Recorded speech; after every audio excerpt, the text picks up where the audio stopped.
Well, good evening and welcome to Tucker Carlson tonight. If you've been watching TV today, you know that thousands of children walked out of school across America demanding the passage of new gun control laws. This follows the mass shooting in Parkland, Florida, of course. The walkout is being hailed by a ruling class as an act of moral bravery, but of course students do not act independently, brave as they may be. They can't act independently. They're under the control of adults. In this case, by definition, they're in school. So when you hear 16-year-olds scream, "Hey NRA, how many people did you kill today?" you can guess about whether they know what they're saying or whether they really believe it. Some of them do. But you can be certain adults are behind it. And they are. Today's events were organized by the Women's March with the support of dozens of other groups, from Michael Bloomberg's gun lobby to Planned Parenthood. Celebrities, journalists, political elites across the country cheered them on. The TV channel Nickelodeon went dark for 17 minutes to show support for, quote, kids leading the way. In New York City, a student die-in was joined by the governor of the state, Andrew Cuomo. In Baltimore, that city spent more than $100 grand in taxpayer money to transport students to anti-gun rallies. This in a city with one of the highest murder rates in the nation, a city that cannot afford trash cans or street lights. Meanwhile, in Alexandria, Virginia, 65 students walked out of an elementary school, as if kids under 10 can go anywhere by themselves. Now, whether you like the kids or like what they're saying, and you may, but you should be opposed to this. Because kids should not be used to advance political agendas, anyone's. Why? Because they're children. They're not old enough to have the perspective that adults do. That's why we don't let them vote or drink, or if today's protesters have their way, buy guns. And so it's wrong to exploit them, which, by the way, is exactly what is being done to them today, what the left is doing and has always done, from Mao's Red Guards to right now. The ANC in South Africa used kids as political props in the 80s. Their cause was obviously morally defensible. Causes usually are morally defensible. But in the process, an entire generation of kids learned to believe that activism is more important than learning, and a lot of them regret it now. They were exploited, and they're being exploited here. No matter what they chant, remember that the enemy of the adults behind this isn't the NRA. It's anyone who opposes their broader agenda. That's mostly people who have no power at all. So the message from our elites is really simple. Stand against us, and you're against children, and therefore you're a monster. And if you're a monster, you deserve to be destroyed. It's a kind of moral blackmail. Igor Volsky is director of Guns Down America, and he joins us tonight. Igor, thanks for coming on. Thanks for having me.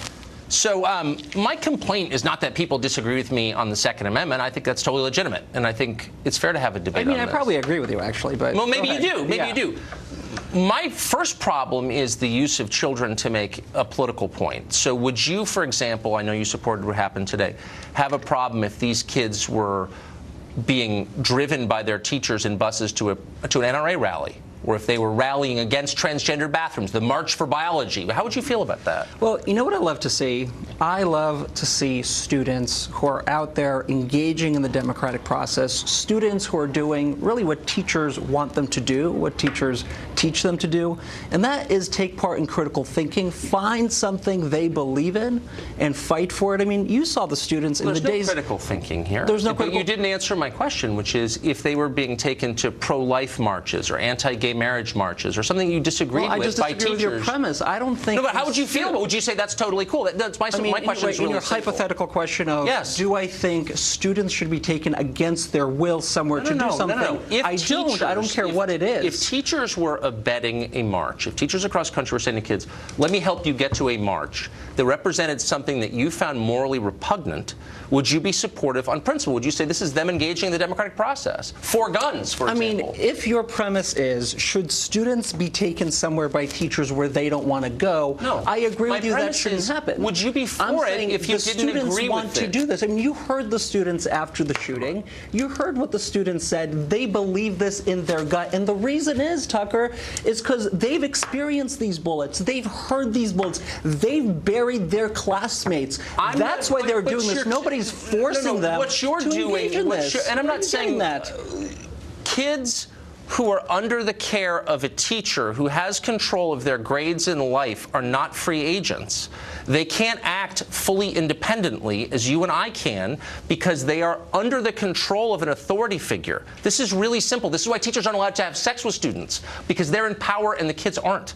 So why are teachers allowed to direct kids toward a political ideology? It's really simple. Because the teachers are not directing students to anything. This is student-led. This is the power of this movement, of this moment, is that we're now in a situation where students are saying enough is enough from the lawmakers who don't want to change the gun laws. Enough is enough from the NRA who wants to just push their guns everywhere agenda and for everyone agenda. We're going to push for change. That's what they're doing. That's what's really inspiring about all of this. But, I mean, if I could just make an obvious, almost technical point, which is that kids can't vote. Kids of the age of most of these students, 16-year-olds, can't vote. So they're actually not in the democratic process. And we've agreed that they shouldn't be in the democratic process. We've agreed that until they can make rational decisions, they can't vote. And by the way, you don't want them to buy guns.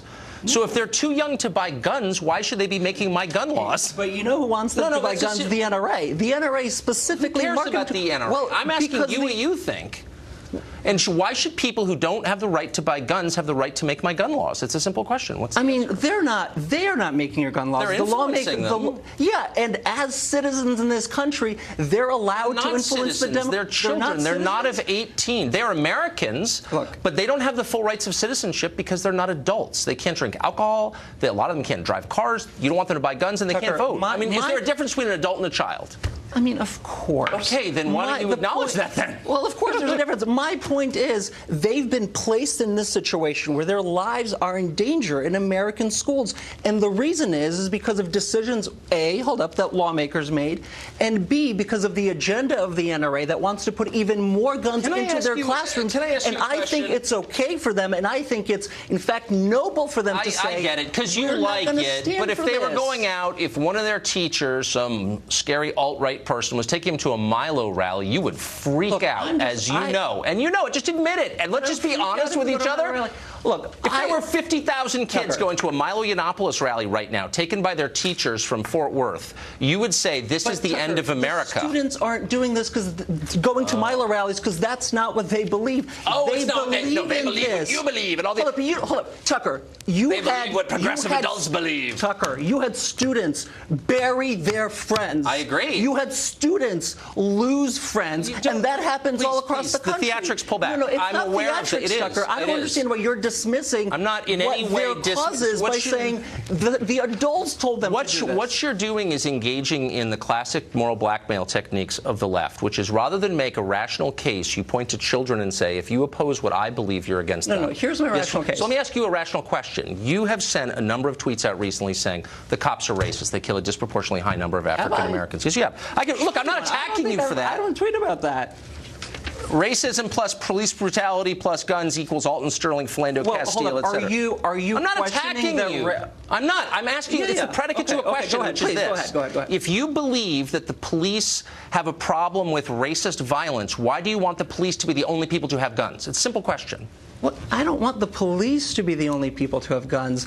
I want to move us to a country where we have fewer guns and where we don't have assault weapons that can kill large numbers of people. Would the cops have police? No, that doesn't mean we need. No, hold on, wait. The cops that you've described as racist, would they have assault weapons? Tucker, I'm asking a sincere question. Why don't racist. I am arguing that racism plays a role in the disproportionate murder of young black men. And I don't know why you're so trusting of police you say are killing people out of animals. You know that's not what I'm saying. Look, I want to have a serious conversation. I'm trying to have a serious conversation. You're telling me I'm dismissing the children. You are dismissing the children. You're laughing at them. I have 4 children. I'm not dismissing the children. You're dismissing these children. Of course I'm not. I think you are.